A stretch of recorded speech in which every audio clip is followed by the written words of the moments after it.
Good morning, all of you. Today, I, Chavi Gupta, welcome you all in this session. I hope you all are safe and watching the videos regularly. And class 6, try to be regular in your classes. Now, it's time to do a new chapter, that is air around us. Now, what is an air? You all know that air is a mixture of different gases and it helps us to breathe. So, basically, what we are inhaling and exhaling out is basically an air.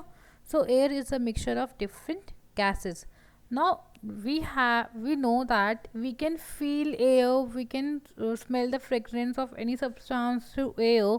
So basically this is the property of air, or you can say the characteristic features of air.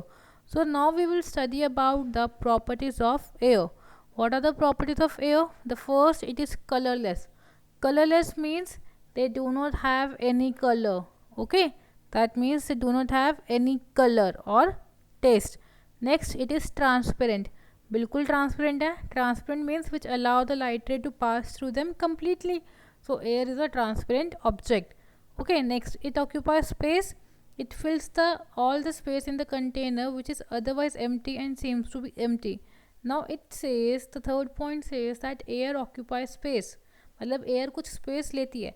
To justify this, we can consider a mug full of air, and when we inert this mug, जब हम इस मग को वापस उल्टा करते हैं तो हमें अल्टीमेटली क्या दिखता है कि वो मग कम्प्लीटली वाटर के अंदर डिप नहीं होता.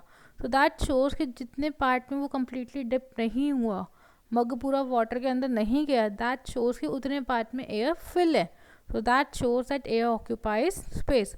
It fills all the space in a container which is otherwise empty and seems to be empty. Next, air exerts pressure in all directions. Air her direction में प्रेशर exert करती है.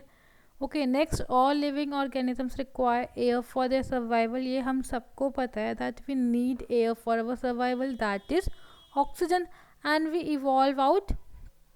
exhale out, that is carbon dioxide gas, which is also a part of air. Now, so what we have seen, that air is a mixture of different gases. The two we have considered, that is oxygen and carbon dioxide. Now we will see what is the composition of air. जब हमने ये दो gases पढ़ी है और हम ये भी कह रहे हैं that air is a mixture of different gases. So basically air के अंदर बहुत सारी चीज़ें प्रेजेंट है. So we will study what is the composition of air. Composition means कि वो किस किस चीज़ से बना हुआ है. So the first point says air is not one substance but it is a mixture. कि एयर एक सिंगल सब्सटेंस नहीं है, उसके अंदर मिक्सचर. एंड मिक्सचर क्या था class?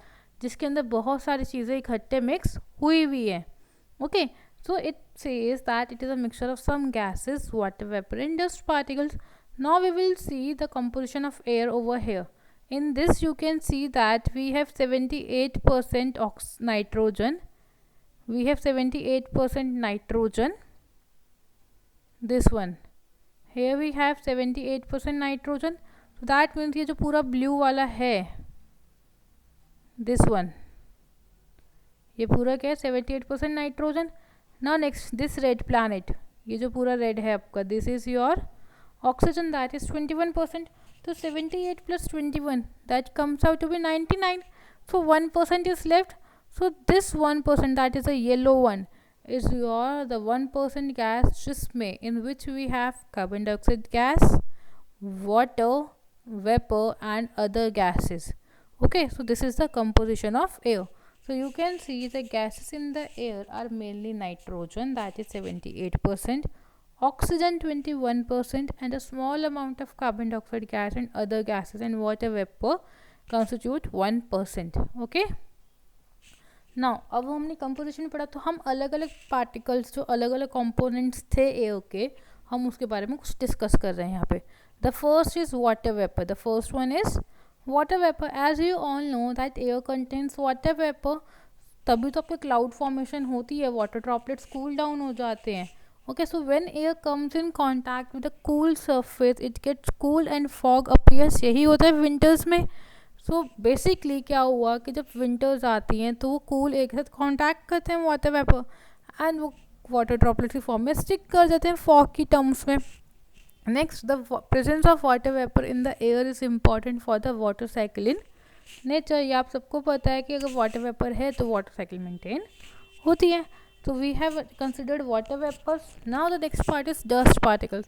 we all know that air के अंदर डस्ट पार्टिकल्स होते हैं. Whenever we travel from our home and come back, we can see when we touch our face with the hand after traveling, we can feel the some of the impurities stick on our face.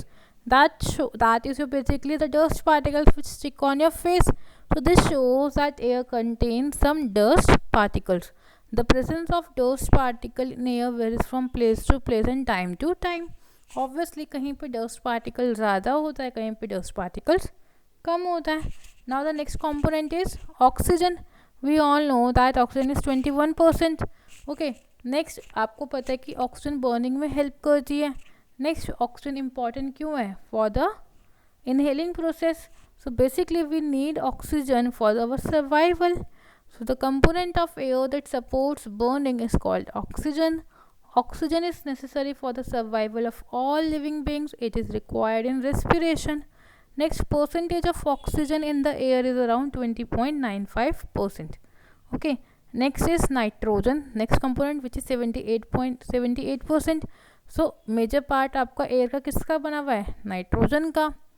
So but it does not support burning. Okay. Next 1% में carbon dioxide भी आ रहा था आपका. सो 1% में 0.03% आपका carbon dioxide होता है. ये सफोकेशन क्रिएट करता है. सफोकेशन मीन्स कि आप एक टाइम में अगर आप बहुत सारे एक साथ रहते हैं, मतलब आप बहुत टाइम तक एक ही रूम में रहते हैं, तो अल्टीमेटली क्या होता है, उस एयर से उस रूम में आपको सफोकेशन फील होना स्टार्ट हो जाता है. So that is known as suffocation, कि आपको कंजस्टेड फीलिंग आती है. So that causes suffocation. All materials when they burn consumes oxygen and produce carbon dioxide. So जितने भी मटेरियल्स हैं उन सब के अंदर ऑक्सीजन होता है एंड वो क्या प्रोड्यूस करते हैं? Carbon dioxide gas. कब? जब वो बर्न होते हैं. सो अगर हम कभी कैंडल बर्न भी करते हैं तो कैंडल बर्न होने के बाद क्या प्रोड्यूस कराते हैं आपको? Oxygen, carbon dioxide gas.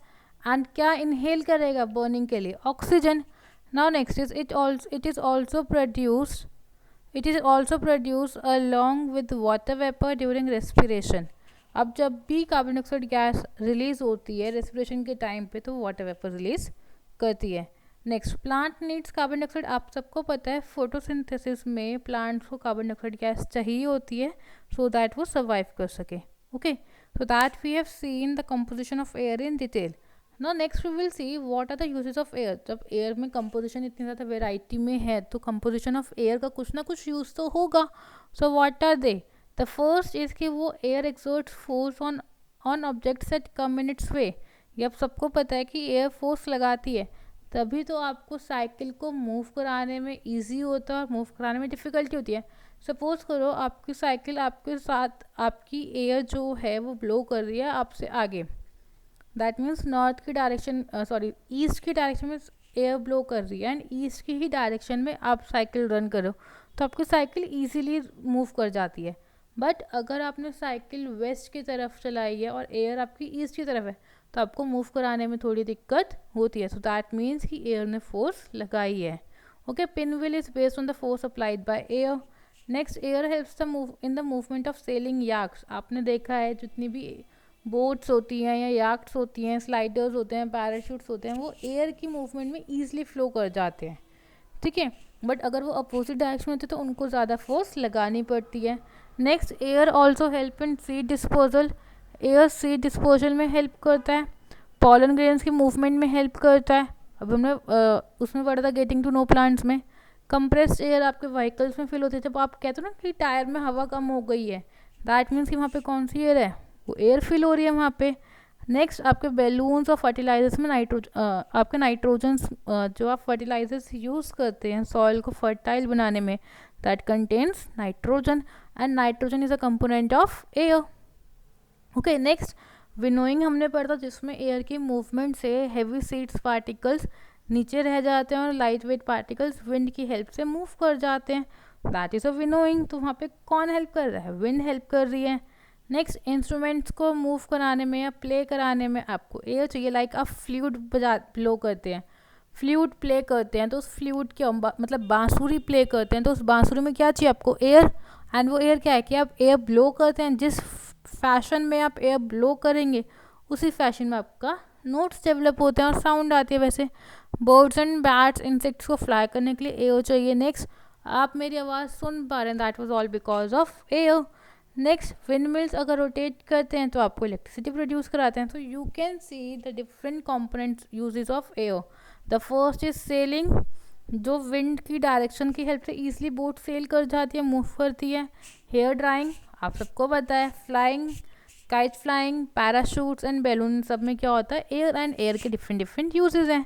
Okay, so what we have studied in this video, that is air, composition of air, uses of air. Okay, now the next one that you need to answer is everyone must have flew kite on Independence Day. सब ने independence day पे kite fly करी है। Okay, तो the very first question is when is independence day celebrated in India. Independence day India में कब celebrate होता है।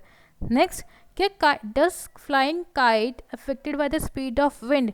अगर आप काइट फ्लाई कर रहे हैं और स्पीड ऑफ विंड बहुत ज़्यादा है या स्पीड ऑफ एयर बहुत ज़्यादा है, तो क्या वहाँ पे काइट फ्लाइंग में कुछ असर होगा। Next, do your parents check the direction of wind. क्या आपके पेरेंट्स विंड की डायरेक्शन चेक करते हैं जब आप काइट फ्लाइंग कराते हैं। Obviously. Okay, next, name the device that is use to check the direction of wind. वो कौन सा डिवाइस है जो डायरेक्शन ऑफ विंड बताने में हेल्प करती है। Okay, so these are the questions that you need to answer, and I hope the video is clear to you, and if you have any doubt you can contact me. That's all for today. Thank you and have a nice day.